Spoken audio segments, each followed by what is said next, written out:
extremely going. Feisty one. Fire's going across. When we woke up, right, taking a look there. This guy is a tiny little...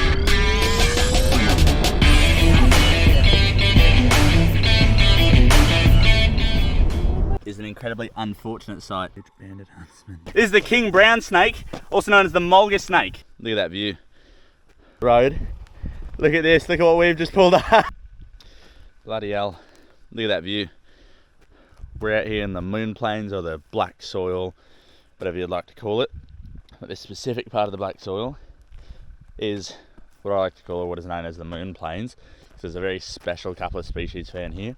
And the target for today, the inland taipan, the world's most venomous snake. So hopefully we're going to go really early this morning. We just got up at the crack of dawn, trying to see if we can find something. Hopefully we can see a taipan today. Absolutely stunning. As soon as that sun came up, we decided it was time to get going to try find a taipan. We're cruising across the road. Look at this, look at what we've just pulled up. Hey guys, how are you going? So we had an extremely successful morning here out in the moon plains, or the black soil plains. We're just cruising along, looking out to the cracks for taipans.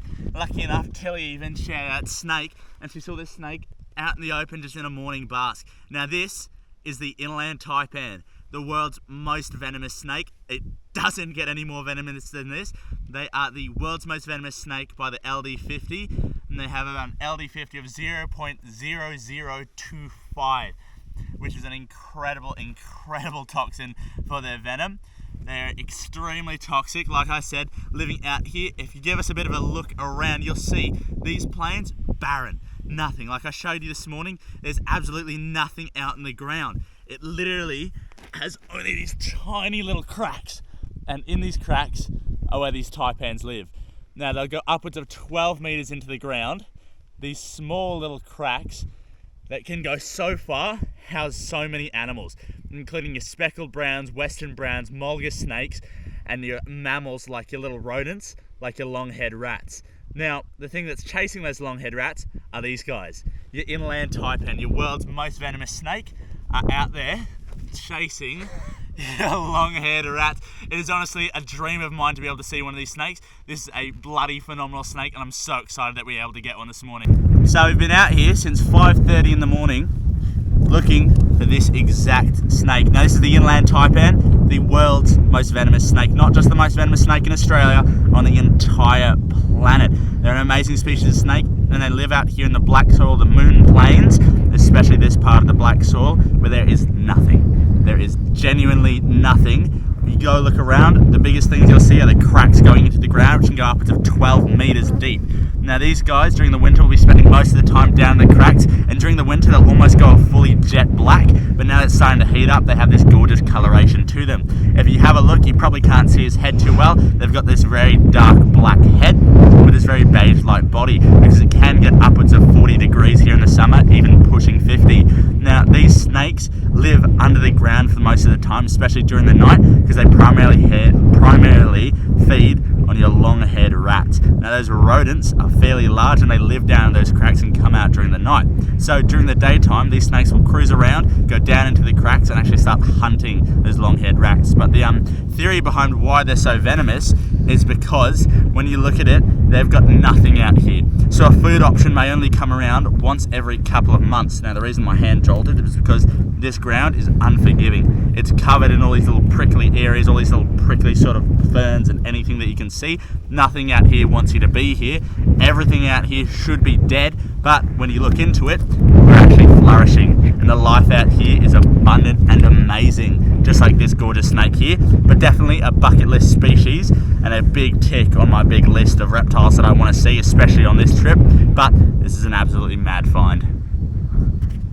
After having a successful morning, we decided it was off to our next spot. So we punched it out, but we saw a couple of critters along the way.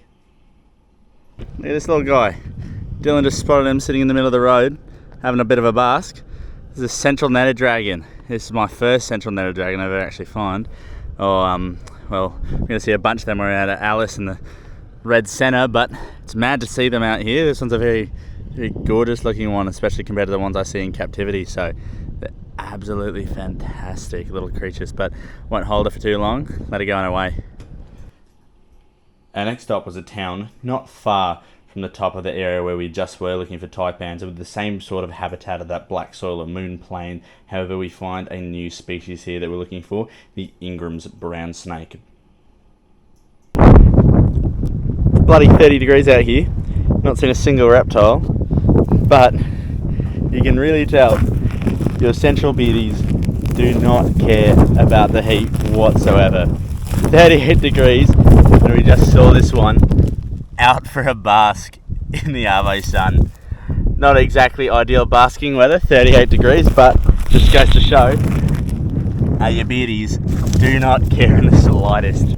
Look at this little absolute cracker of an animal. Little central beardy. I've already seen a couple, or people who are driving the car have seen a couple, but this one we managed to stop for because it's probably going to be one of the only reptiles we'll see this afternoon. Right now it's about 38 degrees. Clearly tell she doesn't mind the heat all that much. Now, they call it bearded dragon obviously because these little spines under their beard, but when they get angry, when you settle down for a sec, when they get angry, they'll puff out that throat and blacken out the bottom of their head, making it look like a big puffy beard. And they'll open up their mouth, flatten out their bodies to try and threaten predators. But it's really hot right now, so I don't want to stress her out too much, so we'll let her go on her way. We decided to start cruising into the night, knowing it was going to be an incredibly hot night tonight. So we had a tiny bit of luck, but we knew it was probably more than likely too hot to actually see any reptiles. One of the first reptiles of the night. Just got a little down beforehand now. Very close around there's another legless lizard, this little beauty. It's a little scalyfoot. To be completely honest, I'm not quite sure what species of scalyfoot this is. But still, nonetheless, an amazing reptile to be able to see and find. We're going to move him off the road and keep found a snake for the night. He's in pretty rough condition as well. It was so hot and windy tonight, we ended up actually going back to town and seeing that there was a wildfire spreading throughout the forest around the town. However, the local fire brigade were all over it and handling the situation. After not seeing many reptiles last night, we decided we were going to head out and start road cruising to try find an Ingram's brown snake.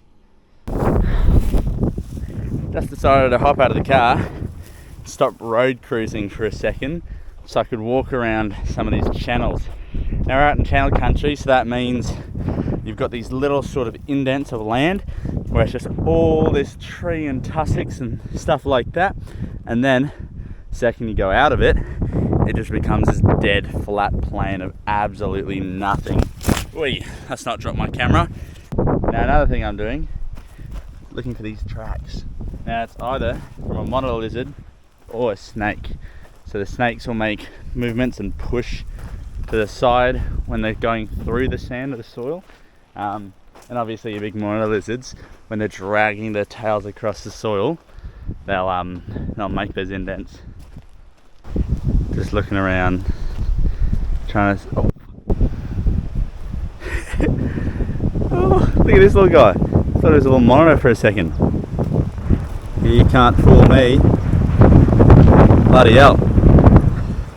Love a little bearded dragon. This is a Centralian bearded dragon. Pagoda viticeps. Beautiful. Let's try to find some monitor lizards and some snakes. After walking those channels, we decided to get back on the road and to head to our next location without finding the Ingrams because it was getting way too hot.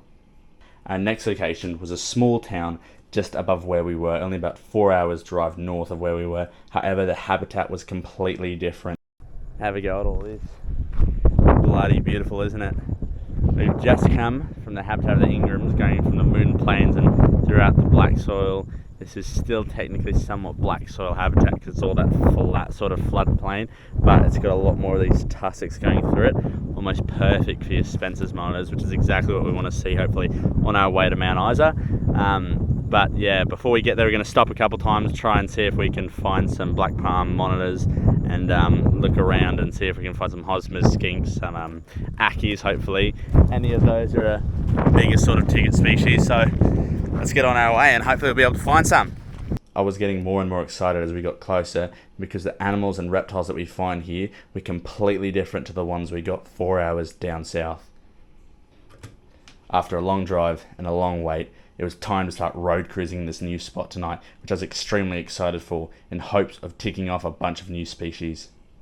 Oh yeah, look at this lovely snake in front of